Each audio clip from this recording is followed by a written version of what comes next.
दस्यु सुंदरी रही सरला जाटव को 18 साल बाद जेल से रिहा कर दिया गया। अजीतमल कोतवाली क्षेत्र के नियामतपुर की रहने वाली 35 वर्षीय सरला जाटव 2004 से धारा 364 ए में इटावा जेल में बंद थी। उसे उम्र कैद की सजा सुनाई गई थी।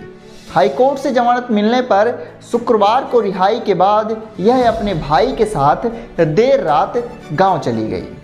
2 दशक पहले तक चंबल में डकैतों का आतंक था। उन्हीं में से एक था निर्भय गुज्जर का। सरला जाटव निर्भय के दत्तक पुत्र श्याम की पत्नी और निर्भय की दूसरी पत्नी बसंती की भतीजी थी। वर्ष 1994 में निर्भय ने बसंती से शादी की थी, पर एक दिन बसंती गैंग से भाग गई।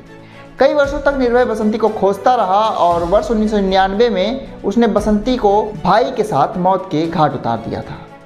इसके बाद वह बसंती के भाई की बेटी सरला को अपने साथ उठा लाया। उस समय तक सरला 11 वर्ष की थी। 2 साल बाद निर्भय ने सरला की शादी अपने दत्तक पुत्र श्याम से कर दी। इसके बाद सरला की बिहार की दस्यु सुंदरी के रूप में नई पहचान बन गई। धीरे धीरे सरला ने निर्भय का भरोसा जीत लिया और उसके ना रहने पर गैंग संभालने लगी। और इसी बीच उसका अपहरण, फिरौती मांगने जैसी कई घटनाओं में नाम आने के बाद पुलिस ने उस पर इनाम घोषित कर दिया। वर्ष 2004 में सरला ने इटावा पुलिस के सामने सरेंडर कर दिया।